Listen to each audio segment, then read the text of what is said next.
The Holocene has ended. What we do now, and in the next few years, will profoundly affect the next few thousand years. The only conditions modern humans have ever known so far are changing, and changing fast. Nothing stays the same on this planet. Everything changes. The Earth is going into one of these jumps, and you don't know what is going to be on the other side of those jumps. The Earth is always jumping.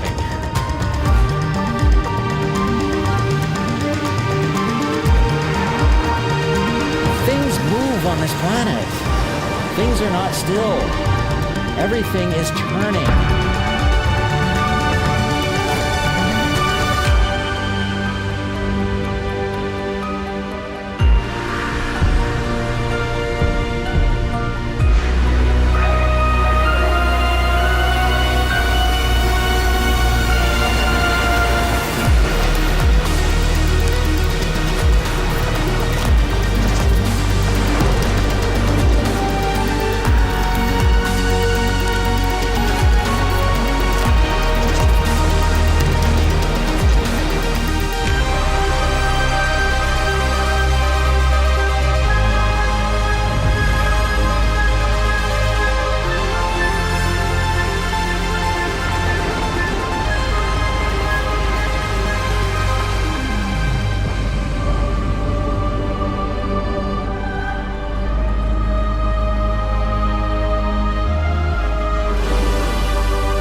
As it begins to run out of fuel, the sun won't simply fade away to nothing.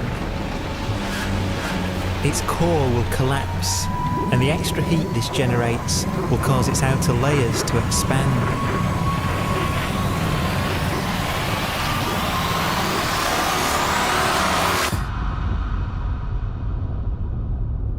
The sun is now dead.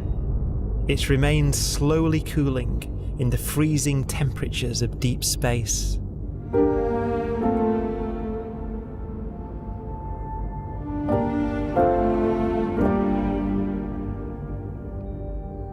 The fate of the sun is the same as for all stars. One day, they must all eventually die, and the cosmos will be plunged into eternal night. All stars eventually will run out of fuel.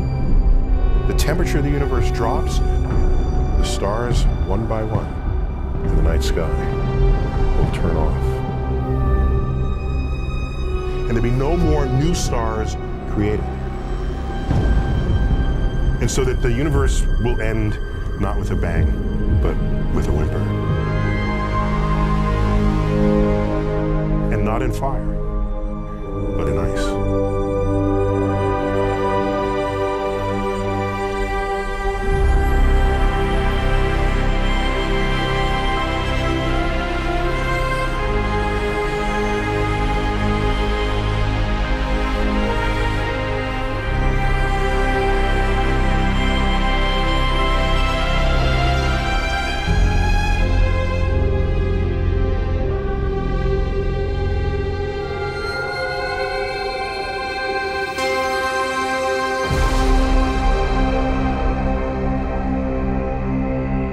With no fuel left to burn, a white dwarf's faint glow comes from the last residual heat from its extinguished furnace.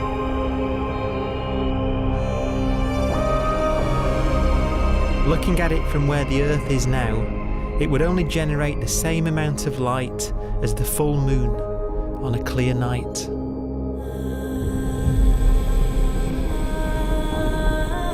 The faint glow of white dwarfs will provide the only illumination in a dark and empty void littered with dead stars and black holes.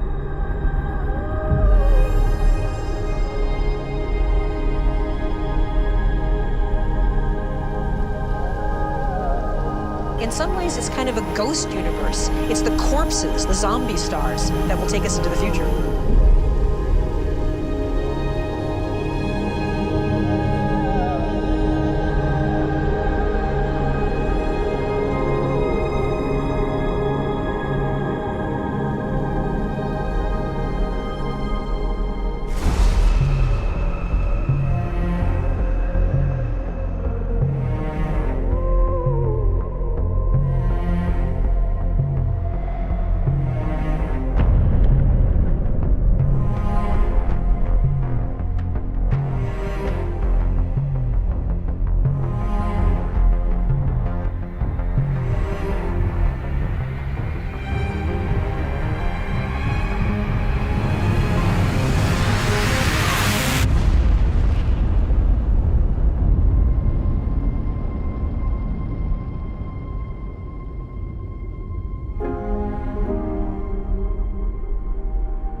A black dwarf will be the final fate of those last stars.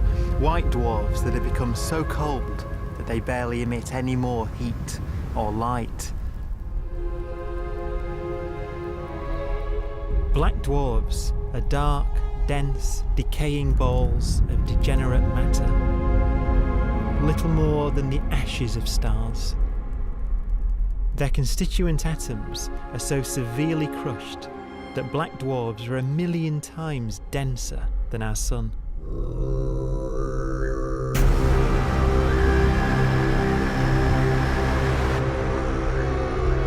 Stars take so long to reach this point, we believe there are currently no black dwarfs in the universe.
We have a pace of life that's based on really the energy available to us now. You could imagine living conscious systems which have a very different pace and therefore can extend out at least a lot farther than you'd imagine otherwise. You could have a living system where if it had a thought every 10 trillion years, that would seem normal. Even if our life dies out, one could imagine at some time arbitrarily far in the future, a fluctuation occurs which allows intelligent life to exist again for a little while. So you might have islands in time of intelligence.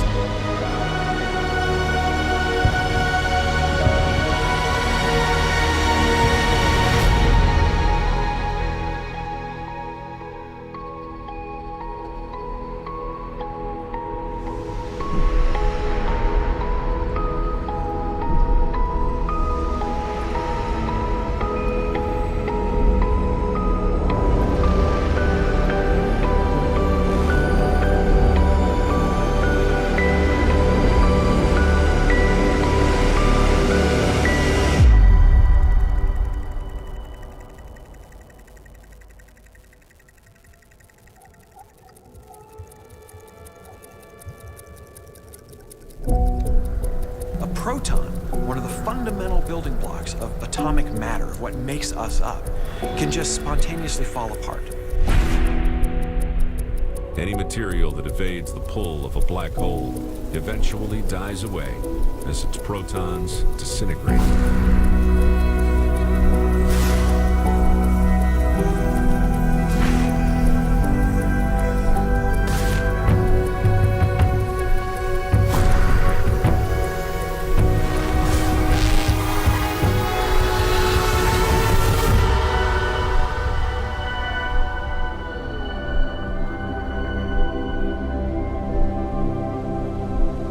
The matter inside black dwarfs, the last matter in the universe, will eventually evaporate away and be carried off into the void as radiation, leaving absolutely nothing behind.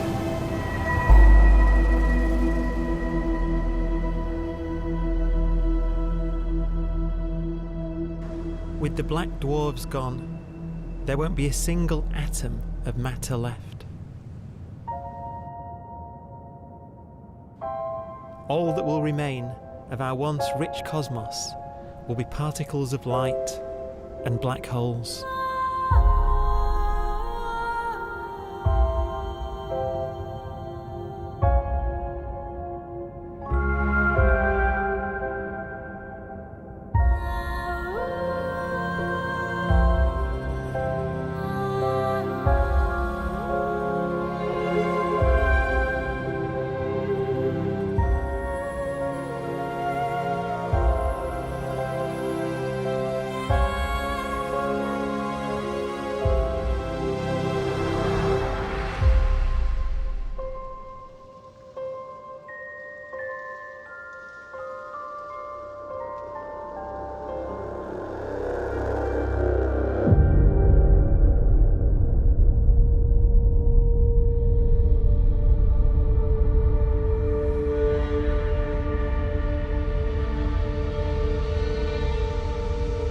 The arrow of time creates a bright window in the universe's adolescence, during which life is possible. But it's a window that doesn't stay open for long.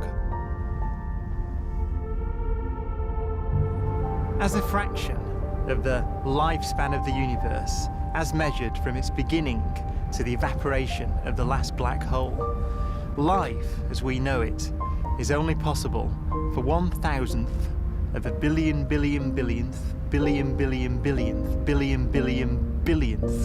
of a percent.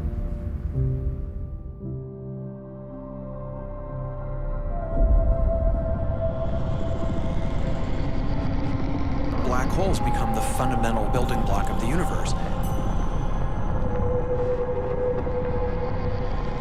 A galaxy will basically be a supermassive black hole in a center with smaller black holes orbiting it.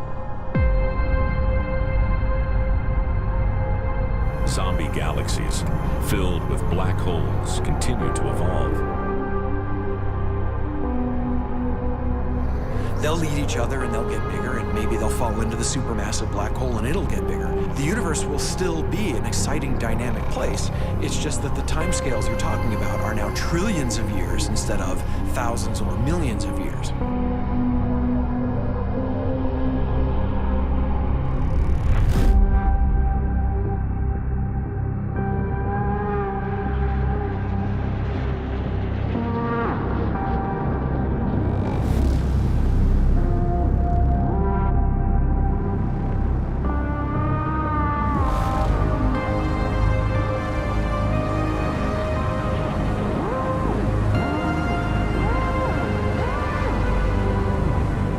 Black holes can bang on space-time like mallets on a drum.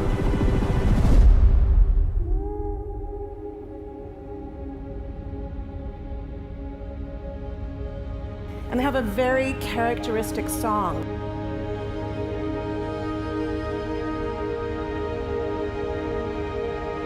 Imagine two black holes that have lived a long life together. At the end of their lives, they're going around each other, crossing thousands of kilometers in a fraction of a second. As they do so, they leave behind in their wake a ringing of space, an actual wave on space-time.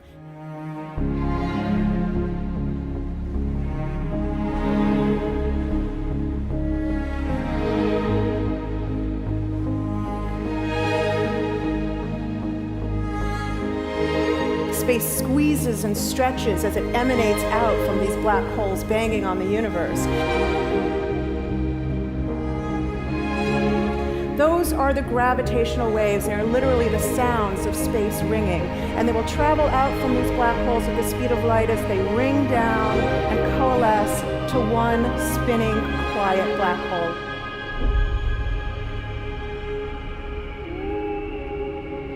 If you were standing near enough, your ear would resonate with the squeezing and stretching of space. You would literally hear the sound.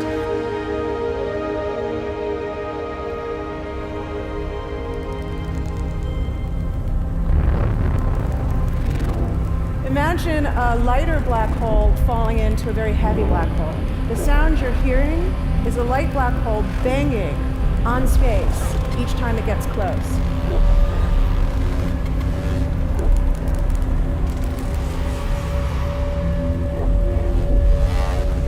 As it falls in, it gets faster and it gets louder.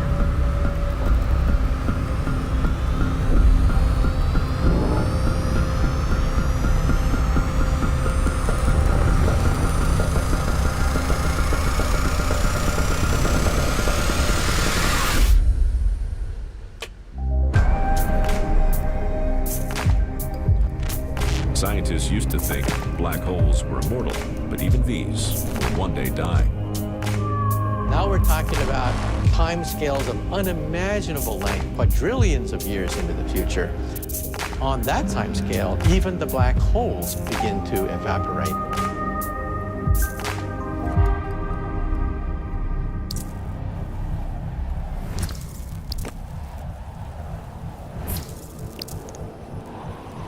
According to quantum mechanics, space is filled with virtual particles, antiparticles, that are constantly materializing in pairs, separating, coming together again, and annihilating each other.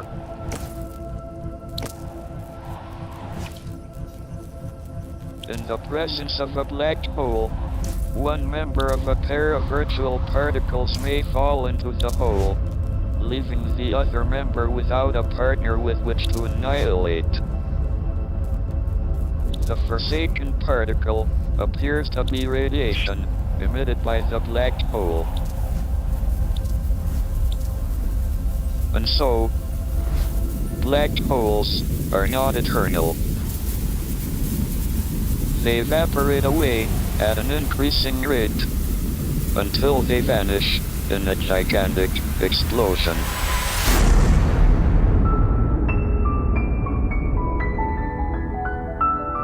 Quantum mechanics has allowed particles and radiation to escape from the ultimate prison, a black hole.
Philosophers and poets have asked the question, will the world end in fire or ice?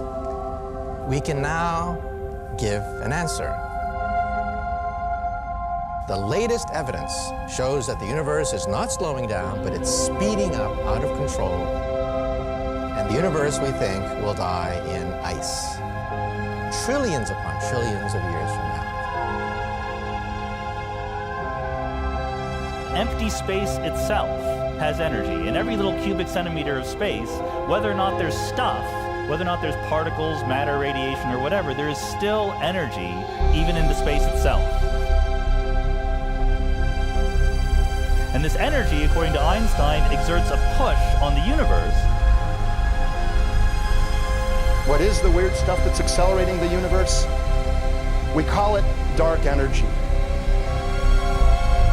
And this stuff is the dominant stuff of the universe. Almost 3/4 of the matter-energy content of the universe is this dark energy. And we don't know what it is. Dark energy, unlike matter or radiation, does not dilute away as the universe expands. This has crucial implications for what the universe is going to do in the future. So what will be the future of the universe? Well, if the dark energy remains dominant and repulsive, the universe will expand forever.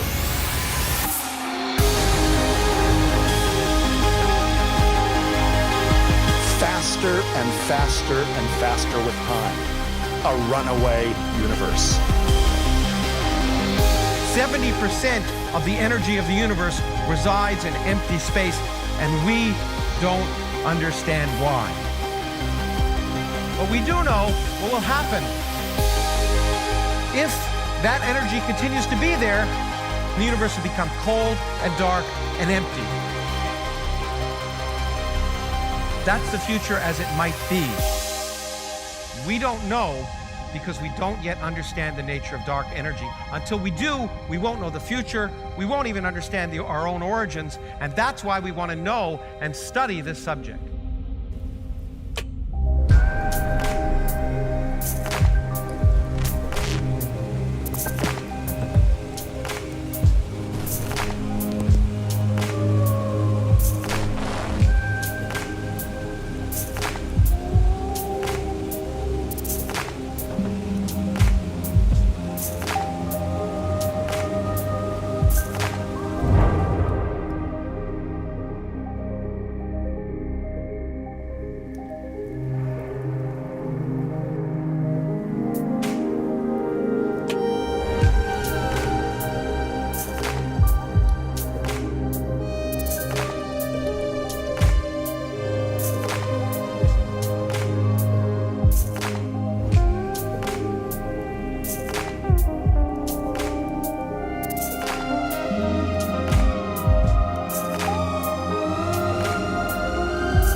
Forecast does seem to be for an ever colder, ever emptier universe.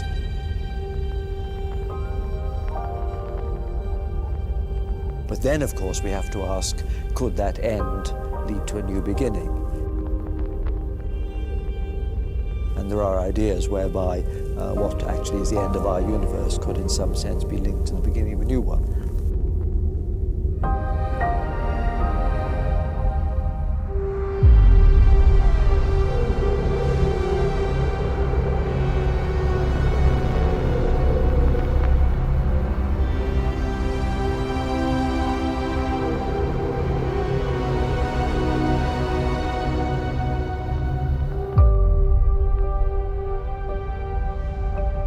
We've worked out the mathematics, the equations. They seem to say that if you have an atom smasher that can concentrate tremendous amounts of energy at a single point, you can perhaps open up a gateway, a baby universe.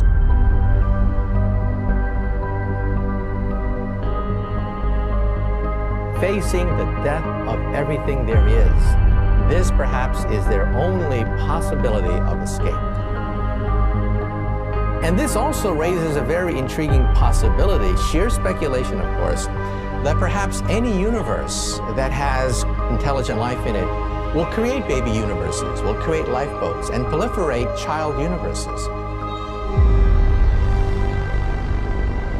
So an evolution may take among universes in the multiverse. Survival of the fittest may take place. So those universes which do not have intelligent life are infertile. They have no children. But those universes that have mild temperatures, stars like us, would create civilizations that could open up child universes, and they would then proliferate.